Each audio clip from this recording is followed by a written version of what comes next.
Big boss season 7 Malayalam. ഇന്ന് രാവിലെ ലൈവിൽ ചെറുതായിട്ടൊരു വഴക്ക് സ്റ്റാർട്ട് ചെയ്തിട്ടുണ്ട്. ചെറിയ വഴക്കൊന്നുമല്ല, ഇത് വലിയ വീഴ്ച തന്നെയാണ് ക്യാപ്റ്റന്മാരുടെ ഭാഗത്തു നിന്ന്. കാരണം എന്താണെന്ന് വെച്ച് കഴിഞ്ഞാൽ, ഇന്നലെ രാത്രി ഡിന്നർ ഉണ്ടാക്കിയിട്ടില്ല. ഉച്ചത്തെ ഫുഡ് രാത്രി ഒരു 7:30-ക്കാണ് കൊടുത്തത്. അപ്പോൾ ലേറ്റ് നൈറ്റായിട്ടും ഡിന്നർ കിട്ടാത്ത കാരണം എല്ലാവർക്കും ഭയങ്കര വിശപ്പുണ്ട്. എല്ലാവർക്കും എന്ന് പറയുന്നത് ഈ ക്യാപ്റ്റന്മാർ അവരുടെ വിശപ്പ് മാറ്റിയിട്ടുണ്ട് മുന്നത്തെ ഫുഡ് എടുത്ത് വെച്ച് കഴിച്ചിട്ട്. പക്ഷേ അവർ ബാക്കിയുള്ളവരെ കൺസേൺ ആക്കിയില്ല. മനസ്സിലായില്ലേ? ക്യാപ്റ്റന്മാരുടെ കാര്യം മാത്രം നോക്കി അങ്ങ് മുന്നോട്ട് പോയി. അപ്പോൾ നെവിൻ്റെ അടുത്തൊക്കെ നൂറ ഈ ഒരു ഇഷ്യൂ ചൂണ്ടിക്കാണിച്ചപ്പോൾ നെവിൻ പറയാണ്, നിങ്ങൾക്ക് വിശക്കുന്നുണ്ടെങ്കിൽ ഡിന്നർ വേണമായിരുന്നെങ്കിൽ പറഞ്ഞുകൂടെയായിരുന്നു തോന്നുന്നു. അപ്പോൾ നൂറ പറയുന്നുണ്ട്, ഡിന്നറൊക്കെ ചോദിക്കണോ എന്നുള്ളത് കറക്റ്റാണ്. ഡിന്നറൊക്കെ ചോദിക്കണോ? അത് സ്ഥിരമുള്ള റൂട്ടീനാണല്ലോ. What is this?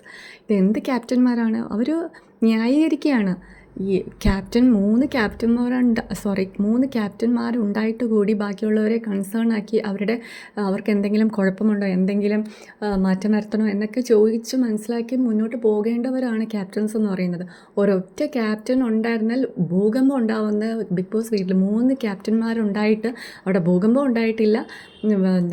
അവരെ ന്യായീകരിക്കുകയാണ് ചെയ്യുന്നത്. ഇത് ഒട്ടും ശരിയായിട്ടുള്ള നടപടി അല്ല. Thank you.